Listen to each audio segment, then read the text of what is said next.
What's up, everybody? Hello, hello. My name is Eddie D. I'm Nicole. And you're watching another episode of the Affinity Saga podcast. Thank you guys so much for the love, the support that you have given this podcast, that you've given the book, that you've given us, the book, the series, the saga, the whole 9 yards. As we always say up front, ain't gonna try to name no names, gonna forget somebody, but for all the love and support that you guys are giving, thank you so much for all that you guys have done. We really do appreciate it from the bottom of our hearts. And yeah, man, I'm just so freaking thankful to everyone who has gotten the book, talk about the book, continuing to pub the book. So many people, so many friends that I've gotten to know through this journey so far. And just grateful to everyone who has supported me and supported this saga and supported the podcast and all the things. Yes. So without further ado, just gonna jump right on in. Do you have a tidbit for me today? I don't have a tidbit. Nope. Okay. Do you? Well, I do, but it's gonna come through the chapter as we're going through the chapter. So when it comes up, I will bring it up. Okay. Because you're gonna love it, hate it. You're gonna love, hate it. So I can't wait. I always do this to me. So I'm gonna wait till it gets here. But that's gonna be a little tidbit that I think you're gonna love in the end, because you're gonna be like, "Yep, that's him. Straight up, that's him." Okay. But we'll get there. Okay. Well, I got a little something because I don't think that it talks about this in the chapter. But when I was looking in your notes, it says that in this chapter, from the last chapter, 3 weeks have passed. No, so that's chapter 8. The second day. That's so let me see where you found that at, because that may have been something that I did originally. Let me see. Okay, so again, 3 weeks. I busted. You're right. You're right. This is now chapter 8. Oh. This is now chapter 8. Okay. Yeah, so that's now chapter 7. Oh, okay. Mm-hmm.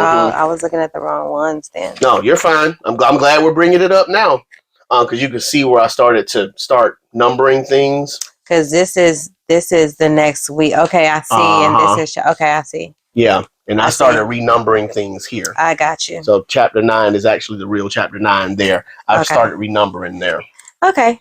Mm-hmm. I got you. All right. So cool. Yeah, so 3 weeks, the chapter 3 weeks is literally 3 weeks have passed. That's chapter 8 in the book. All right, I got you. Okay, do you have any questions you want to that's before a good. Okay. We start, or let's see. I feel like we kind of done a lot of the questions. I didn't really have a favorite line in the last chapter. In this chapter, I'm not really sure. I think it's not so much lines for me, but it's more of the conversations had. Now, some of the lines I might like more than others, but it's more of the conversations had or the things that are being done. But I can say as we go through what part we like and the I can most. And I mean, I can kind of tell you what I like the most in this chapter, and we kind of talked about it in the last podcast. I gave a little I had said I feel like it was going to be in this chapter where I said it. It is like one of the first things is the fact that this chapter, the beginning of this chapter, is so visual. I love it. And then skipping some of this, I love. Well, first of all, the descriptions are amazing. But I love the back and forth. I love the back and forth because we see that here in the beginning. So I love the back and forth in this chapter. And then I also love the reality, the realness of this chapter. Really, it shows their everyday lives. It shows her dreaming with her stalker behind. And it's like with her dream, if you are watching, it seems like in my mind that it's real, her dreaming. Like her dream is real. But then when I see what she's dreaming about, I'm like, no, this shit, this ain't real. And it reminds me, so the back and forth reminds me, and that's how this starts. It reminds me of Hobbs and Shaw. You know how Oh, the that's beginning. dope! I didn't even think about that. Yes. Talk about that. So in Hobbs and Shaw, it's like, you know, it starts off with one of them, Hobbs, and then it'll go to Shaw, and you know what they're doing, them waking up, going back to the other in their everyday life and what they're doing as far as work, and it's amazing. Yeah. It's amazing. That's I love dope. how this chapter I didn't even think about that. That's dope. You're starting to show their everyday life, their realness of being a person, even though they're powered. Yes, and going back to what I tell people whenever they're asking about what the book is about, I said I wanted the book to be grounded in reality. Yes. I didn't want it to be these colossal superheroes who are like in this galactic empire who are trying to take things down, so you're just completely whisked away from reality altogether. Yeah. It's grounded in realism. Yes. You know, and where did I get that from? Shows like The Rookie, 911, Law and Order, SWAT, FBI, NCIS. They all have real lives that they're living while they're being the super cops that they are. We get to see a little bit of that in the Avengers movies, just a little bit, not a whole lot. I think we got the first taste of like some good grounded realism when they started doing the shows. Like Falcon and the Winter Soldier, when that show came out, it was really grounded in realism. After the blip happened, they had to start dealing with real life. Sam Wilson, he couldn't get a loan. This man has saved the world countless times, but he can't go to the bank and get a loan. That's the realism. He built his credit, yeah. Yeah, because he lost credit. He lost 5 years worth of life because of the blip. Yeah. And so he comes back and he has no work history. And unfortunately, there's no program set up for people who lost 5 years of their lives so they can go to the bank and get a loan, despite the fact that they were very good with whatever they were doing prior to the blip. Yeah. And so it's grounded in realism. Yeah, you're powerful as crap. But you're still human. Yeah. And that's what I wanted to show here, that these are still regular people doing regular things. They got to get up in the morning. They got to eat. They got to get dressed. They got to talk to their family. They got to see what's going on in the world. All that stuff. That's regular. When Malcolm turns on the news. He turns on the news. Yeah. And all that stuff is what we do from one day to the next. I was talking to somebody who has asked me to start helping them write their book. I'm like, I would love to help you write your book. Oh, I didn't know I made it this far in my career as an author yet. Oh my. But she was talking about the fact that, you know, she was wrestling with this part in her book where she, like, the alarm goes off and she was hearing so many people that were saying that's so cliche. I said, no, that's real life. Like, everybody, for the most part, wakes up. Hit the snooze button. Gotta hit. Yeah, right, exactly. Like, then that makes me, I'm like, I know exactly how that feels. So I was like, no, hype that scene up. Yeah. Talk about the alarm kept going on and on and on and on. And I'm sitting here rolling my eyes like, bruh, I got to get up again. Yeah. And so now I go over and reach for it and I can't reach it because I'm not close enough to the alarm. So now I'm scrambling. Like, hype that moment. Get to it and knock it off. And knock it off so it's still blaring on the ground. And that forces you to not get up. Now I can't go back to sleep like I want to. Now I got to get up. Like, that is real. That's something that happens and it makes sure people feel the book. And so I told her, like, don't take that part out. Leave that in there because it's setting the stage. Yeah. It's setting the scene and it's allowing your readers to feel the humanity of the characters that you're creating. That's what I wanted for this book. I didn't want to make a bunch of super people with superpowers who are just super and that's it. No, they're still very much human because, we talk about again, everybody got powers. So the power... Well, most people, as Chancellor Croft says on page 84, they make up nearly 70% of our population. So most people got powers. So the powers aren't what make people special in this book. Everybody got powers. So, ooh, I got powers too. What? So again, it's not the powers that make... Let me see your powers. What's powers bigger than yours? Oh, so again. Let me see. I make ice. I make fire. So what? I make it rain. I make it snow. What? I make you sticking. Nobody cares. Everybody got power. So, ooh, you got power. I don't care. So at the end of the day, it makes the book more real because you got powers, big whoop. Everybody got powers. And so to that end, I wanted to make the book feel real. Because again, they still got to go to work. Yep. They still got to make money. They still got to pay their bills. They still got to eat. They still got to do all the things that we have to do. They're not so special to where they get everything handed to them on a silver platter. No, they're working. Yeah. They got to get up and go to work every day. That's why they go to the company. They don't go to the company just because they're like these super special people. They got hired to do a job. Yeah. And so when that alarm goes off, when the first rising of the sun, the rising of the first sun, they got to get up. Yeah. So yeah, I love that.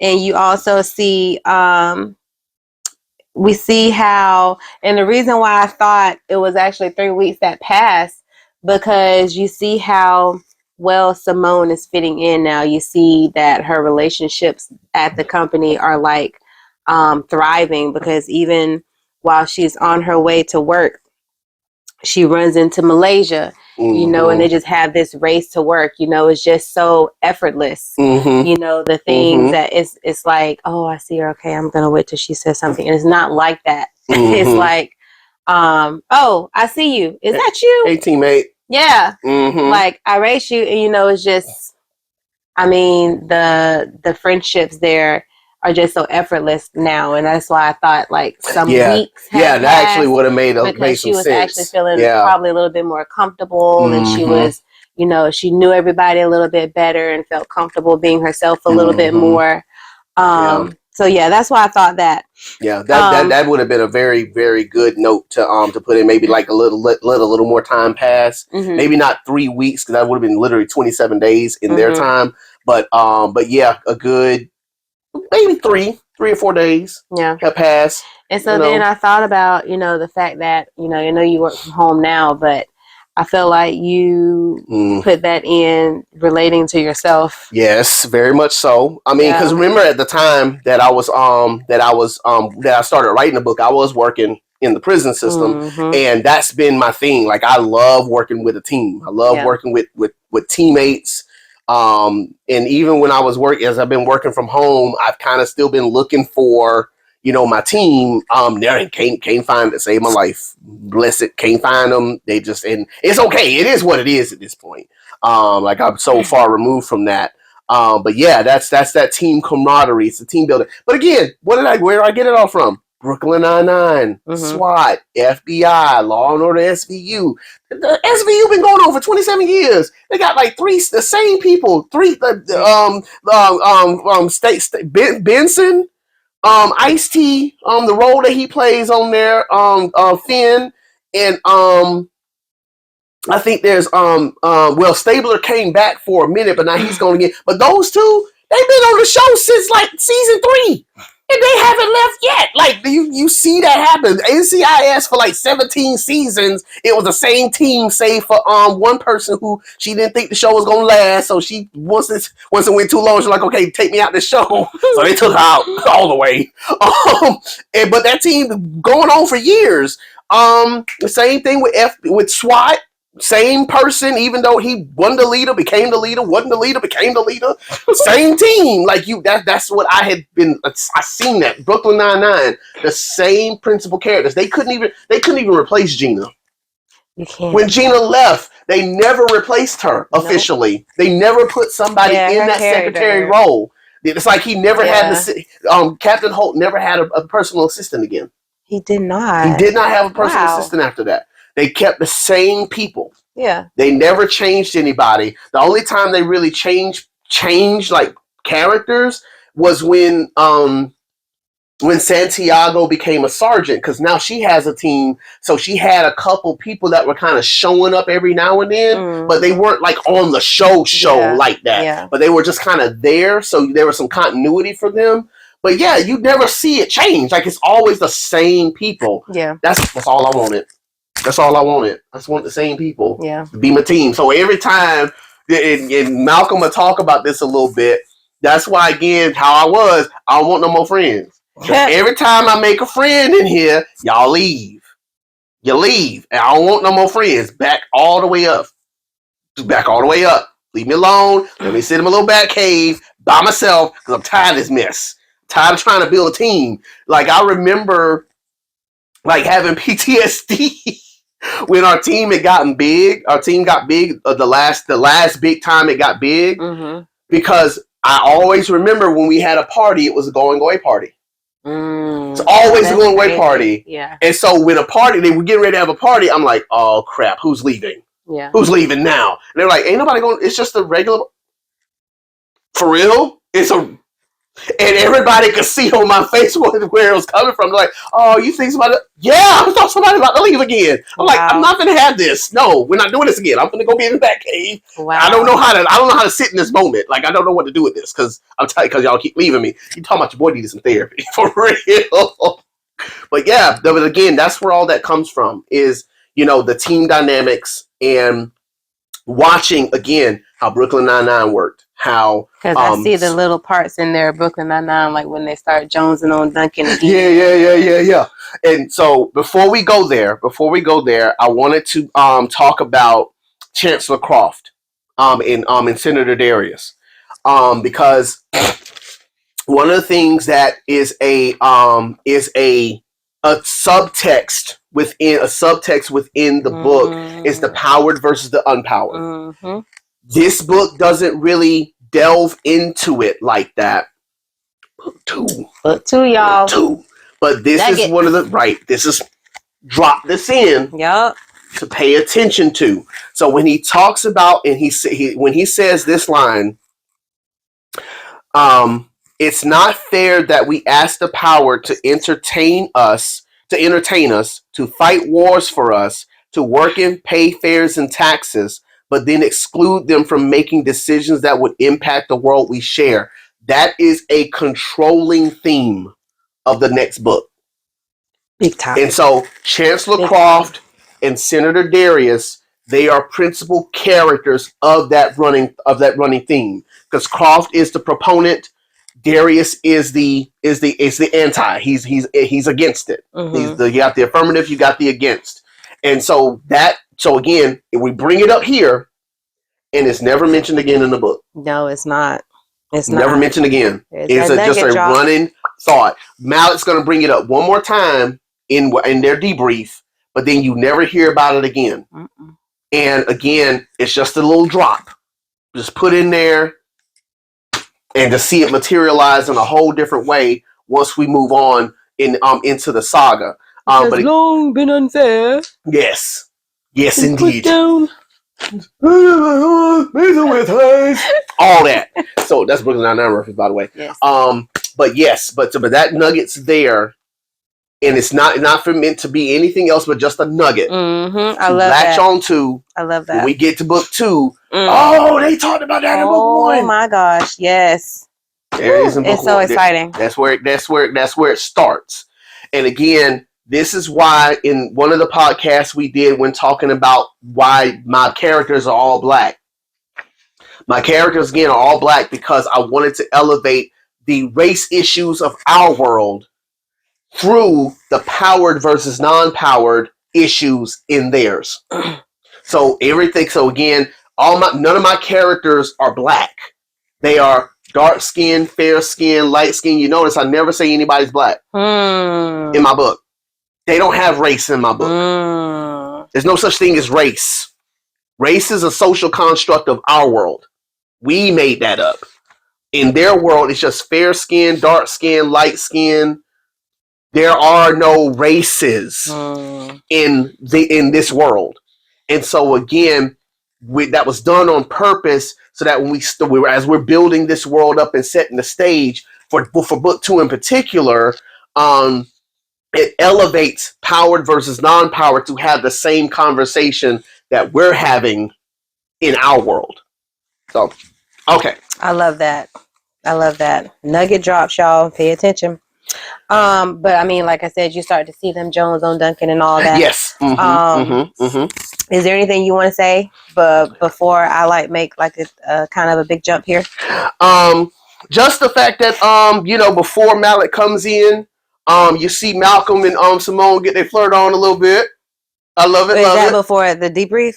Yes, right before the debrief. But before you go there, we start to see because I love where you start to put in another moment of us getting to know a little bit more about yes, we Malaysia. get to know a little bit more about Malaysia and her powers and how her powers work and how calm she is. Yes. Even though like she doesn't have like a physical active, if that's so weird because her power is active because she's actively doing whatever. I get what you're trying to say. Yeah, she's not in battle. Exactly. Like that. But you get to see. Make sure you still roll. Okay. But you get to see that. I can change between X-ray and infrared, zoom in and out, all with a flip of a command in my head. And then I was thinking to myself, you know, like that's why my power would be to just be whatever I want, because you know, at one moment I may want to, you know, like, hey, give me this drink, and then another moment I'm like, what did that say? Oh wait, flick it. Oh, I see it now. You know. So yeah, I thought that was real cool. We get to there. You go, 2020, 2020 was 2010, 2010. There you go. Whatever. But we get to see that. Okay, now let's talk about Simone, who mucked the freak up. We finally want to get on her so bad, boy. We finally get to go there. But before we go there, talk about her mucking up. Before we go there, again, Malcolm and Simone. Malcolm, of course you are. Malcolm and Simone, too. Of course you are. Malcolm and Simone get their flirt on. I thought it was real cute. Yeah, real cool. They got to get their flirt on. Oh, is that why he was able to finally speak the freak up? No. When I want Malcolm to talk, he don't talk. When I want Malcolm to shut up and let Simone get his hands into him, he want to talk. So you say he took up for his girl? He took him his girl, yeah. Come on. He took up for the moment. Where is that? The moment when I want you. Okay. Yeah. Oh, come on. Here we go. Because Malik's asking about what happened. With the cloak. I thought I had turned it on, director. When I tapped it, my visor came on, and I assumed the cloak came on with it. I tapped the buttons wrong. I was so excited to be in battle, I didn't check to make sure I was secure. Malcolm, shut the frick up. Nope. That's on me, director. I'm like, I should have ensured everyone's equipment was secure. You know, for real? So when I need you to talk and speak up, boo, you get hush mouth. But when I want you to shut up, you better defend people. Oh my gosh. Defend his people. I'll make sure to man, come on, man. It won't happen again, director. For real. So you mean up for his woman. You can tell me that you can take up for this chick. But you can't take up for Duncan. Exactly. Come on here. And part of me, after having read this 5,000 times, wish that I would have put that in there for Duncan. I wish I would have put that in there for him, because that is a very strong point. Like, you took up for this chick ain't even been here a day. Who did something very, very, very dumb. Yes. Like, you could have died in battle. At least with me, I will make sure I stayed alive. Okay. My cloak was on. Like, I didn't fail on that. But you know, I do this and you are chewing me the freak out. And not only that, but you're taking up for her in the debrief. Like, let her get her behind you. Thank you. Thank you. You know, while y'all was ready to crucify me and kick me off the team. And you better not say it's because Malaysia said don't F to something. No, she ain't even said that to him yet. So she hasn't said that yet? No, I thought she had. No, she said that to him. She finna say it now. Oh, okay, she ain't even got there yet. So you can't even use that as an excuse. You can't use that. No. You cannot. That's what upset me. Mm-hmm. Malcolm got all these instances where he needed to speak up, speak his mind, speak up, say because something, it's important. Say something. But then you don't want to say nothing. Mm-hmm. You defend this little girl, like your tongue all gone. You defend this little girl. For real. Now, mind you, the only thing in his defense is that he knew she wasn't cloaked and should have said something in battle. He couldn't. No, I know that. But that's what he said to himself and to her. I should have spoke up and said something to you, but I got blindsided with this dude when he hit me, and I couldn't think to, hey, Simone, put your thing on. I couldn't get the words out my mouth. You can't talk when you being blasted 50 feet away from. Right, that's what I'm saying. All you can say is, Right, and that's what he said. He said I was distracted. I get the dude blasted something at me. I couldn't get my mouth to say, Simone, put your cloak on. So here's where they're about to have the little flirty moment, right? No, they already had a flirty moment. I mean, they finna get ready to have another little flirty moment though. Where at? Malcolm immediately caught what no, that's before. That's before. That's before. Oh, okay. I'm sorry. Yep. That was okay. That was my page went back then. It did. My page went back then. Okay. Yeah. I got it. That's Never mind. That was it. And so we going on, and this how we going Malcolm on. a little punk because here we go. When I think her and Malcolm are no. Is it her and Malcolm about to start talking? Uh-huh. Yeah, her and Malcolm are about to start talking. And then, like, let me see, Malaysia turned around, Malaysia stopped at the elevator while Malcolm, so I assume you've been here long enough to know just about everything there is to know about the company. They start talking about the company and all that. Mm-hmm. And then she starts to say, like, something doesn't sit well on my heart. Yeah, because he said, I'll teach you everything I can until they believe we're done. Once that happens, the company will decide what's next for you. You're leaving. Squinted. All business, huh? Sounds so cut and dry. The company will decide what's next. Well, yeah, that's pretty much how it goes. Whatever the company wants, company gets. I'm your mentor because they asked for it. You're elite because they said you are. She then Simone responded, something doesn't sit well on my heart with that. They said I'm elite. They said I'm elite. They said you elite because you accepted the freaking position. Sorry. I love this. Right, I'm done. I've been waiting for these moments. You decided to accept. Sure did. Which is why she urged me. She bipolar. A little bit. Listen, tight flipping 7. I told you. She's a 7. This is what 7s do. And so when he says, I don't know how else to put it except they said. They decided with everything that goes on here, and she's just stuck. She's stuck on I didn't get the why they didn't talk, why they didn't ask, but it's like, dude, why are you stuck on that? Like, who cares? It's the job. It's them. Right, exactly. But you stay stuck on this whole, they said, no, boo, you decided. You decided. You chose. You walked in this company all giddy and I'm elite. You just said it. Right. Exactly. And now you got an attitude because they said you. Why? Why you mad that they said? Because do you not want them to say it and just kick your behind out? Right. Which is what we wish. Because Malcolm want to speak up when he want to speak up, but then he stopped the conversation to have a conversation with the analyst. He should have finished. He should have knocked her on her doggone behind. Because he says, I never said we don't get a say. It doesn't sound like you had a say being my mentor then, Bennett. And then the analyst comes in and says hi. It's like, and now he want to be all business again. Yeah. No, he should have put her in a place right then. Look, you can leave. Yeah. Ain't nobody putting a gun to your head. Go back to where you want to go. Yeah. Ain't nobody put a gun to your head and said you gotta stay here. Ain't nobody said you gotta accept. Mm-hmm. This is all voluntary. Now you get paid, but this is all volunteer. Ain't nobody telling you got to do this. You can easily say no. That's what Malcolm should have said. Okay. Had Malaysia been her mentor. Come on. That's exactly what Malaysia would have said. Yeah. What do you mean they get a say? Exactly what I said. They said. Besides, weren't you the one jumping up and down yesterday talking about, I'm elite. Oh my God. It's amazing. It's the best thing ever. And then Simone would have had the hush mouth. Exactly. But no, because it's Malcolm and his nose. Oh, now you can't talk now, Malcolm?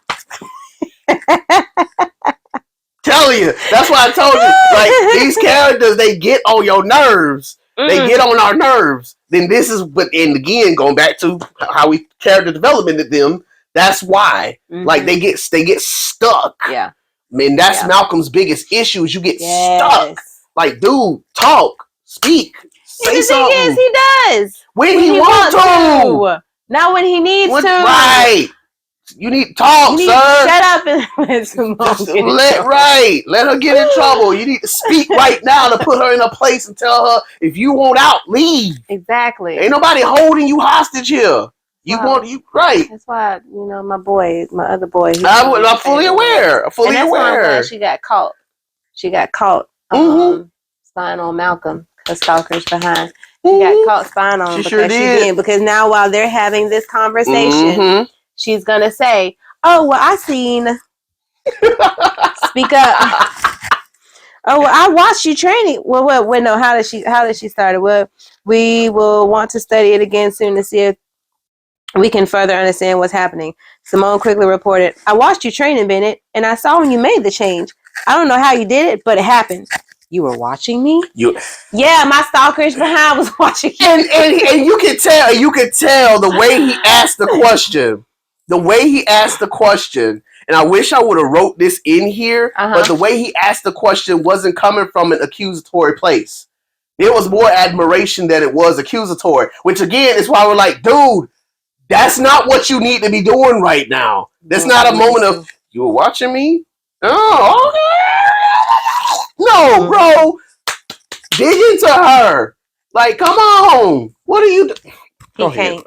So you see this here, but I also learned here the analyst is sneaky. The analyst is sneaky. The analyst is sneaky. Yes, he is. The analyst. And it just makes me wonder, like, how, like, is the analyst has been there since the company has started, or like, how did that go about? You know, whoever started the company, like, did they bring him about later, or was it he was there from the get-go? From my machinations, he has been there since day one.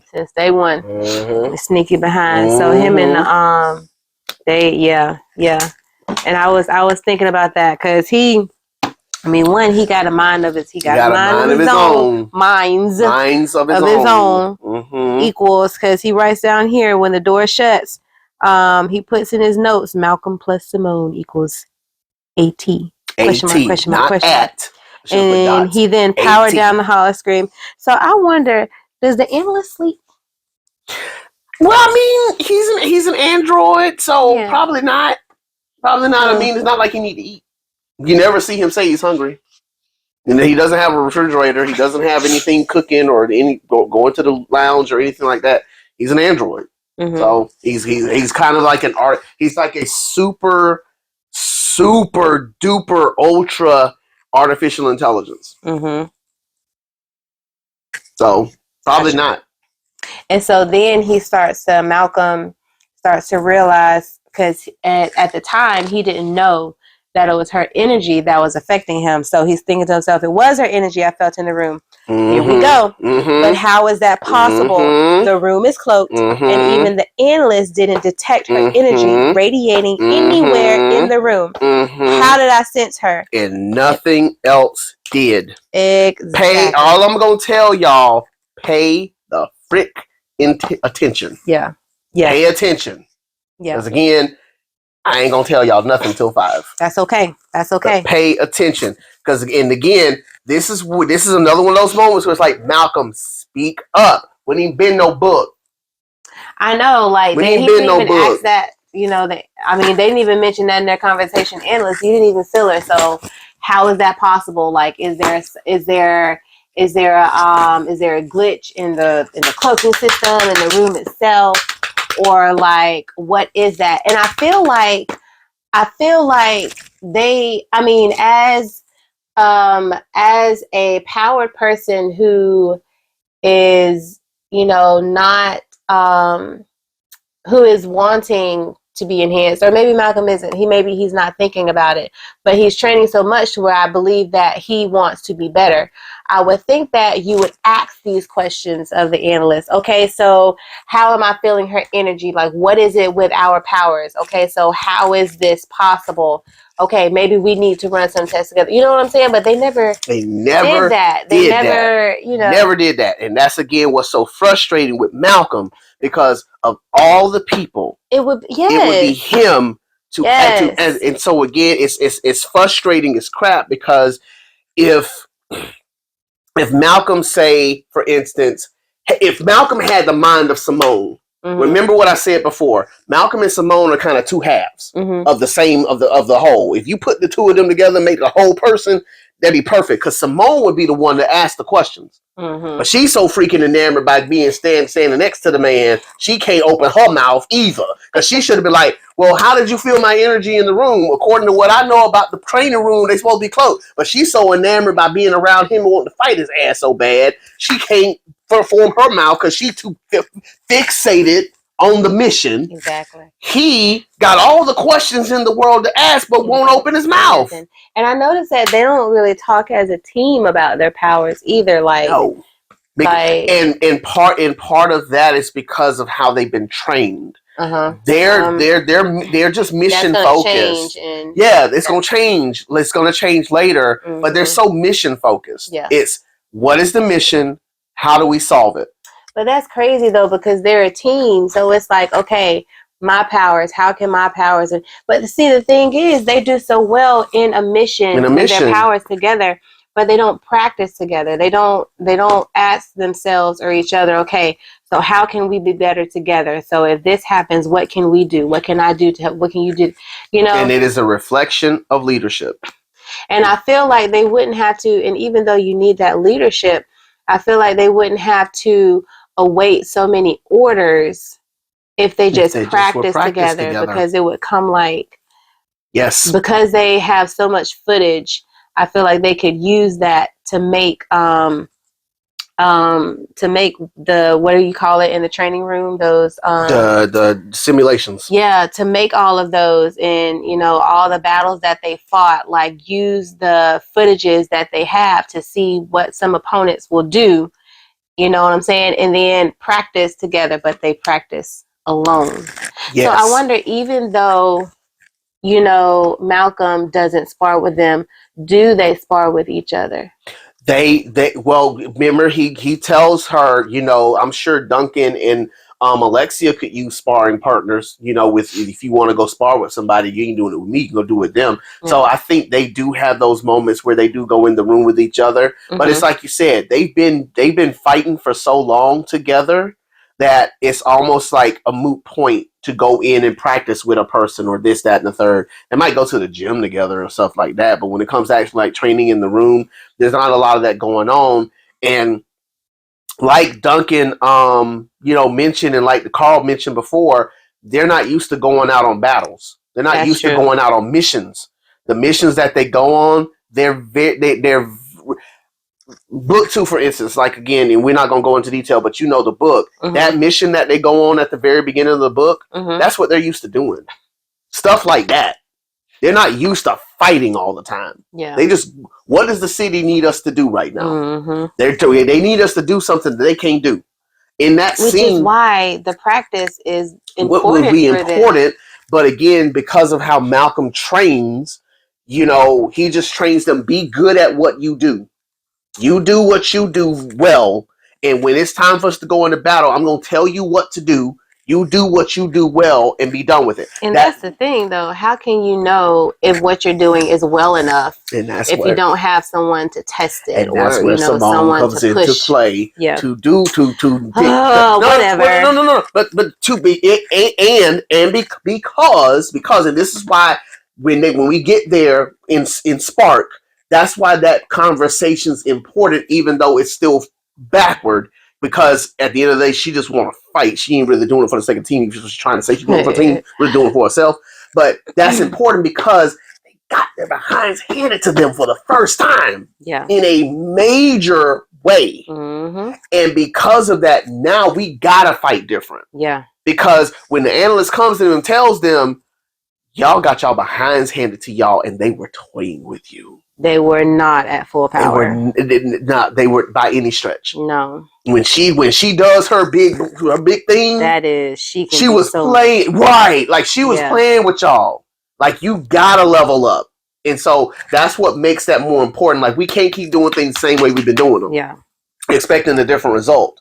We got to do something different, and so again, the reason why they haven't been doing anything differently is because they haven't been challenged. All their missions have been very simple. Is let's go save this. Let's stop these robbers. Let's do, like, it's simple stuff. It ain't stuff that we need to come in and let me practice on you. I can practice on a dummy and let the dummy do the same thing that person did and be done with it. I don't have to practice on a person. When you couple that with an issue that I still haven't quite yet, and I wish I would have done it in here with, you know, showing a time where Malcolm actually hurt somebody in training. Yeah, because like that would have been great. You wonder about that. Yeah, because like, that's why he don't want to. Right. See, I'm thinking it's because of his dreams, and he's just afraid of that. Right. And again, wish I would have done a little bit more digging on that. And I may go back and do some stuff with 2 or maybe 3. To kind of explore those a little bit more. But those things combined, those 2 things, nightmares and I hurt somebody in training once before in a very big way. It makes you wonder, who would he have hurt though? Right. Because it's only been them. Nobody's been there. Except the people in the past who were on before. There have been people, when Malcolm first joined the elite, there were other people on the elite who are not there anymore. Really? Yeah. The elite hasn't just been like him and then somebody else and then somebody else. There have been different configurations. Malaysia said it in the book. The team has never risen to 6. There's never risen beyond 6. Yeah. So when Malcolm first joined the elite, because he's the oldest person there, who were the other people on the team with him? I mean, it just says that it hasn't risen to 6. So I'm just thinking that it's just been people coming and it's never gotten to that number. Right. So at one point there was just Malcolm. Who was he? Who was on the team with him? Just him, and then Carl came, and then Malaysia came. No, there are people on the team too, besides them, and those people have dropped out, retired. Like other people have been on the elite before Malcolm was there. There was an elite unit before him. There's a whole wall that talks about that before we get to the current who's who. It's in chapter 2. Okay. Let me read it to you. You think I'm crazy? Going to the elite grand hall. Here we go. Blah,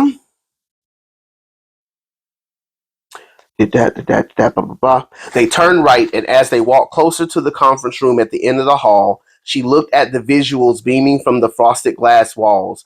Videos of battles featuring former elite defenders. A chronicle of the defense of Uri City by the company's best defenders.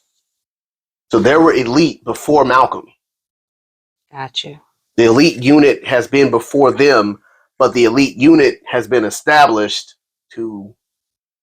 Yeah, I get it. I'm gonna write it down for you so that way you know what I'm trying to say. No, I know what you're trying to say because I know where this is going. I know. I know. I was gonna write it anyway. Okay, well, let's keep going, boo. Yeah, go ahead. So we finally get to where she's still being a stalker. Yeah. And what's up? Where is it? She's wanting to fight him again. Yes. But then he's just saying, no, I'll watch you. No, okay, here we go. No, before that. So Malcolm says that I can feel the energy in the room. I can feel it. I know. So it was her energy I felt in the room. How is that possible? The room is closed, and even analysts didn't detect the energy radiating in the room. How did I sense her? Nothing else did.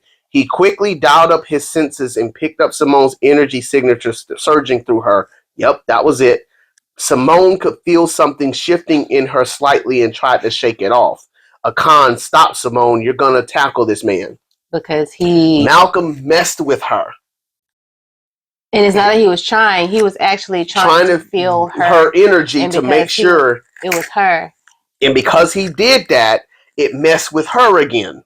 And so she's thinking she doesn't know that he's messing with her because he doesn't know he's messing with her. So she thinks that she's falling for him. Yeah. And all that's happening is the powers are being messed with. That's good.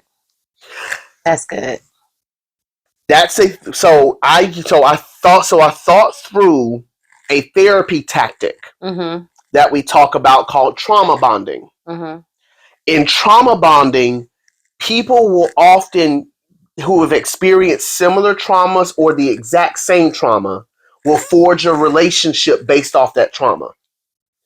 If they don't know that that's a trauma bond, they will mistake it for a crush. Yeah.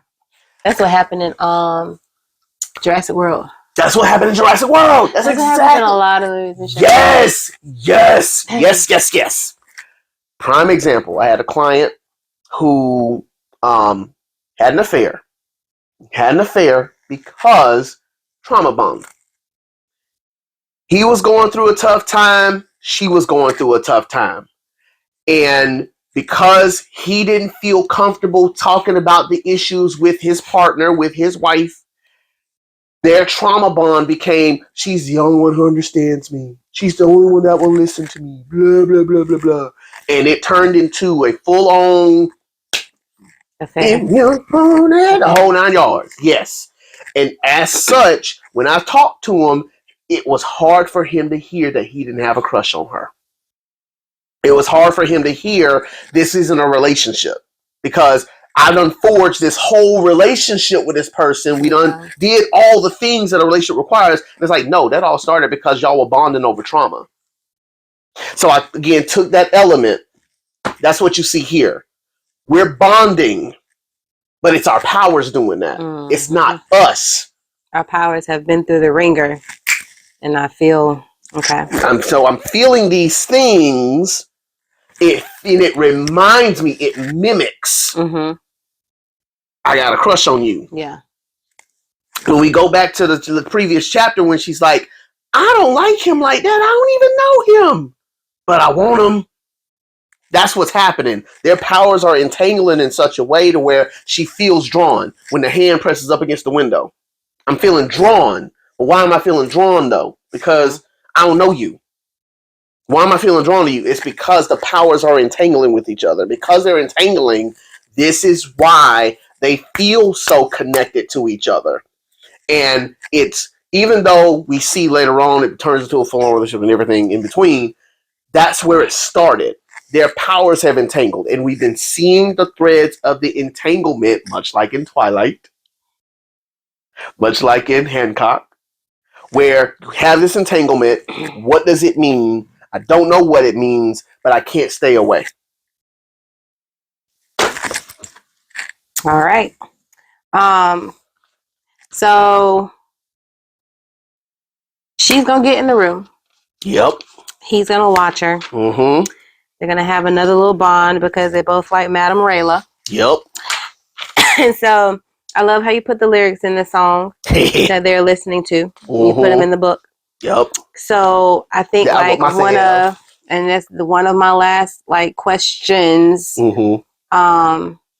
Before the chapter ends and everything is, would it be an original? What song? Yeah. I mean, I hadn't thought about it, but I wouldn't put it past me. I just need a beat. I just need a beat. Well, shoot, you can sing it. I don't care. I think it'd be great. Original for the book. I think it'd be great. It's funny. I had talked to this one person who does songs. Mm-hmm. I said that I may, reach out to her at some point to see if she can do something. And then I just completely forgot about that altogether, and so I never brought it up again. I think it's been about 2 or 3 months. Fast song, slow song, jazz. It's kind of like it's kind of like it's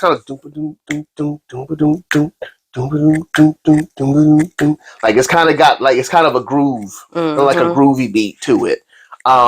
There's a song that Childish Gambino wrote called Algorithm.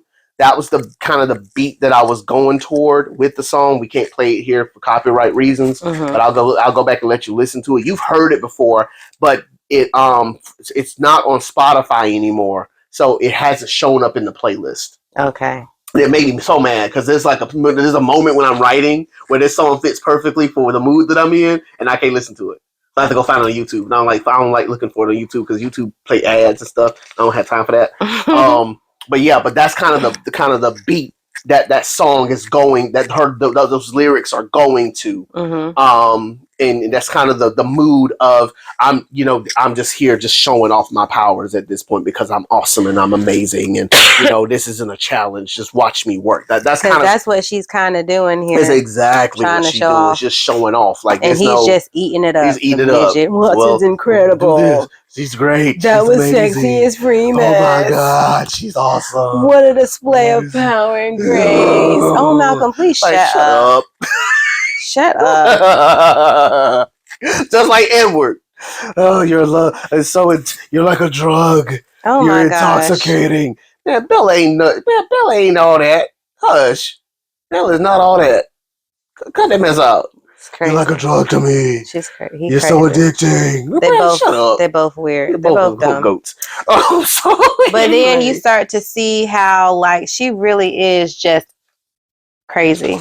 Like she wants to fight. She needs help. Yes. Because this chick takes everybody's tapes. Yes. Now I'm gonna say this: she's committed, she's observant. Yes, but she's dumb. She's crazy. Yes, I can't. She is. I can't. She is. She takes everybody's tapes. Just to study them. Yes, she does. And do you know where I got that from? You probably don't. You're not gonna guess in a million years where I get this from. So I haven't seen it. I probably no. Mm-mm. Or at least you haven't seen. Yeah, you haven't. You wouldn't know. You wouldn't know that. You wouldn't know this part of me. I got this from every video game I've ever played. Mortal Kombat, Street Fighter, Soul Calibur 2, G Darius, Mega Man X.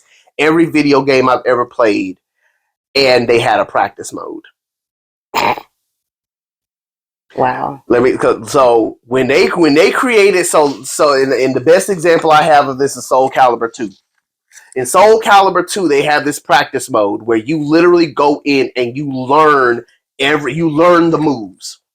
So it's not like you have to get the manual and like go in and just kind of learn as you play. You literally have a room that you can go into and practice the moves. Mm-hmm. Not just practice them, you can bring somebody in the room and do that too.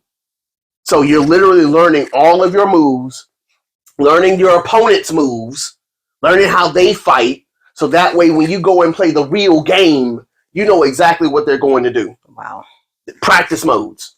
So for all the Soul Calibur 2, Street Fighters, the Mortal Kombats, the games that I play now, like Horizon Zero Dawn, mm-hmm. I would literally go find the easiest people to fight so I can learn the moves. Like, let me learn how to shoot the arrow right. Let me show how to do this right. So that way when I go and fight the big boss, I ain't looking crazy like, I don't know what to do. No, I've done practiced this thing 50 times with this little tiger over here. So I better know how to hit this thing at this point, because if I don't, then what's the point of having all these powers? Yeah. And so getting all the tapes, King of the Mountain, Mortal Kombat. Because that's literally what we're doing. We are climbing the mountain to get to Shao Kahn. We get to Shao Kahn, we beat Shao Kahn, that's the end of the game. What do we do in Mega Man?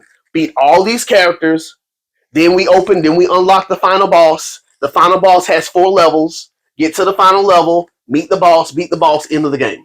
Mario Brothers, same thing. Mm-hmm. In level 1, what is level 1? Learn all your powers.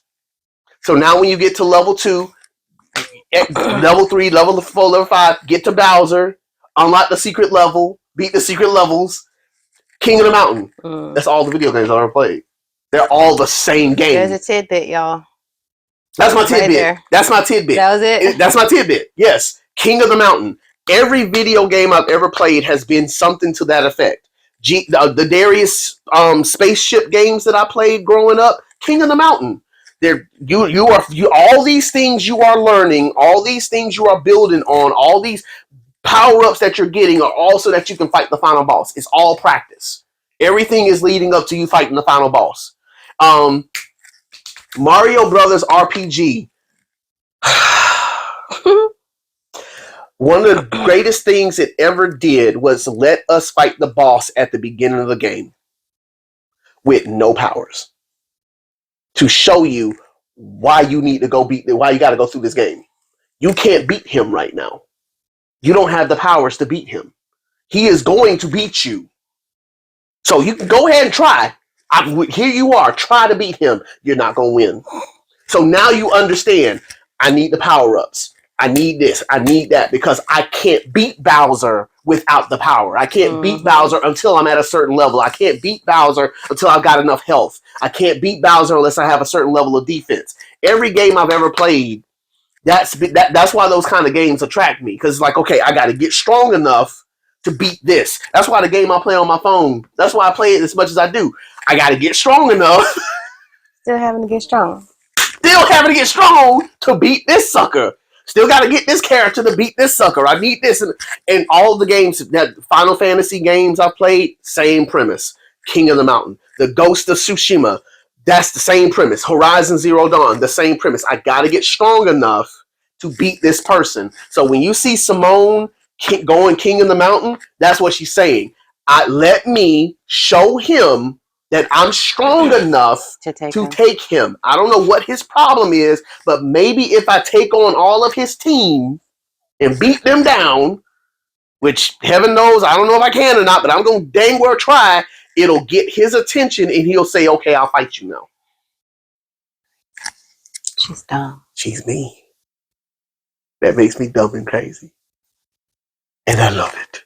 It's delicious. Yes, he's very competitive, y'all. Very competitive. His oldest daughter gets it from him. Yes. So does his youngest.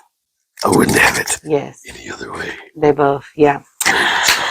Okay, so I did want to make mention that a very big moment happens to Malik when he is entering the elevator. And it's Malcolm, my bad. I said Malik. As he's entering the elevator, and the fact that like this isn't a dream that he's having, right, but it's like an anxiety attack. Yes. To where he is feeling his dreams, like what has happened in his dreams is happening in real life. You know, and the what he's feeling, like y'all, that is like really an anxiety attack. Like he's feeling all of it, and y'all don't know this yet, so I'm not gonna like say it, but he's feeling something and he doesn't know what it is. The whisper in his ear, we are destined for this. Like it is a reason why all that is happening, and he's feeling it in real time now and not just while he's sleeping. And so I love the fact that you go back to, you know, the technique of what is the 5 things I can see. And then, you know, the 4, what is it? I forgot all of them. 4 things you can hear, but he doesn't even get there. He doesn't even get there. And so that is very important because like whatever it is. Here he is again trying to pacify it with grounding techniques instead of like trying to figure out what is this? Like, why is this going on? But I think my thing is I feel like he has you know, because he goes to a therapist because even Malaysia hasn't asked him yet. It hasn't gotten there yet, so I won't bring that up. But that just goes to show the team asks him. Yeah, they know what's going on. It's just he don't know. He just masks it a lot too. For the sake of the mission. Because even when Daisy asked him, yes, I'm okay. Right. I was just tying my shoe. Like you're masking I don't remember tying the shoe requiring so much deep exactly. breathing, but like you're lying about there being something wrong. Right. And I almost feel like that's why like they're coming up more in not just in his dreams, but coming up more in his reality because he is trying to mask it. And so when you're trying to put the light out of something, it's almost like if you don't have the power to put it out completely and you just sprinkle some water on it, like it's not going to die out. No. Like it's just going to kind of flicker and then it just light back up and get hotter. Yep. So Exactly. But yeah. So that is what's happened. And so then I like how, because Malaysia is about to come up. Yes. And they're about to have our conversation. And I like the final conversation they have. And it's telling him, don't F this up. Mm-hmm. you know? Mm-hmm. And her saying all of this is just showing me how much she is liked on this team. How much they like her on this team and how well she's fitting in. And yup. like, so she is really part of the elite. Mm-hmm. And I mean, he knows that. He's just one to where he's not going to admit it. Right. He's not going to admit his feelings. He's not going to admit that she is good for the team. He's not going to admit any of that. Mm-hmm. He's not going to admit that she affects him. And he's not going to admit any of that, because why would you when you don't speak the frick up when you're supposed to anyway? So. That part. That part. That whole part. And okay. so when we get into the next chapter, 3 weeks. right. 3 weeks. When we get into the next chapter, we will begin to see how human he really is. Yes. This next chapter is one of my favorite chapters in the book. I say, like, I had, like, you know, the favorite, like, situations and, you know, conversations. Mm-hmm. This is my favorite. I feel like this is my favorite chapter of the book. It is one of the longest chapters in the book, hands down, when it comes to words, when it comes to length, the whole 9 yards. But it's one of the best ones. Yeah. I mean, we'll talk about this all in greater detail when we get to the next podcast. Because I don't want to give anything away in this one. But you'll begin to see some of that wall come down. And it shows that he's not just like Simone says in the previous chapter, he's such an ogre. We're not alike. He's really not an ogre. He's really not that bad of a person. Mm-hmm. He's just him. He's just him. And so again, we get to see a lot of that come down in a lot of big ways, actually, in the next chapter. And so with the next chapter, that will conclude the unofficial first act of the book. So I'm excited about that. And we'll talk about all that in great detail when we get to the next chapter, because again, I don't want to give anything away from here.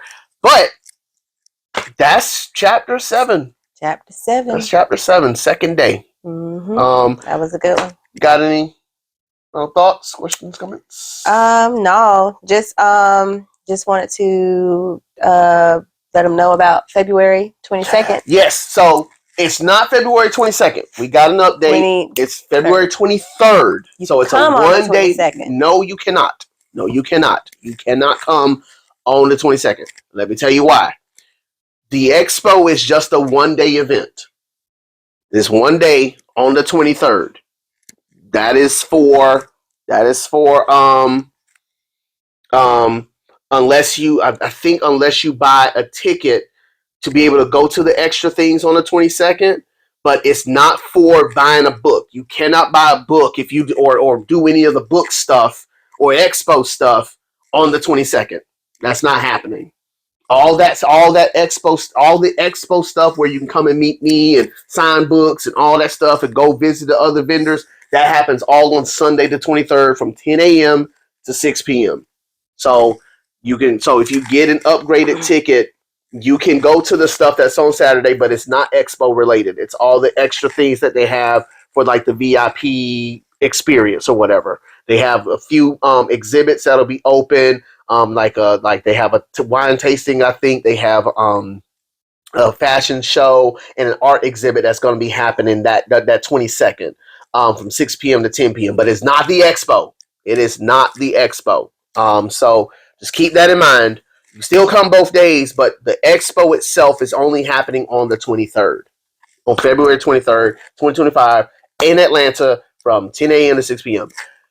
If you're watching this by the time you get to this podcast, I should have all of the information uploaded to my pages so that you can get a ticket using my discount code. Yes. Use my discount code to get you a discounted rate for the event. That way, you get a discount, and I don't know if it comes with other stuff. Got Look at the information. There's more on it about that. But again, you want to use my code EDW. My code is EDW. One word, EDW. And that'll get you the discounted rate for the event. And so be looking for all the information about the Atlanta Black Expo. It's happening on the 22nd and the 23rd. Again, the VIP stuff is happening on the 22nd. You got to pay a little extra for that. The expo itself is happening on the 23rd. Look for my promo code EDW. You apply it to the site. It automatically discounts everything. Get your ticket and then come and see us and hang out with us in Atlanta, February 22nd, February 23rd. But again, just be mindful. All the expo stuff happens on the 23rd. The 22nd has extra events that is happening that are not expo related in terms of the vendors and things. I found that out this past week. So just keep that in mind. So yeah. Sounds good. So I mean, if you have a book that you ordered that you didn't order from us, if you want it signed, I would come out and get it signed. Yeah. But if you want a bookmark, I think the bookmarks will be for sale.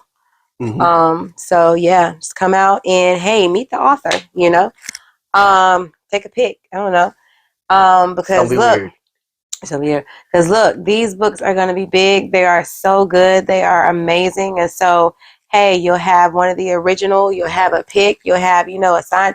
And so like I would say, come and take this opportunity. Come take it.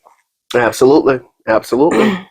All right. Well, listen, thank you guys once again for being with us, for being a part of the show, being a part of the podcast. Yes. Listening, watching, sharing, liking, reading, you know, doing your thing on the social medias and all that jazz. I love y'all so much from the bottom of my heart. You guys have been amazing, awesome, and I'm just grateful for all the support that you've given me and given the book and given the saga.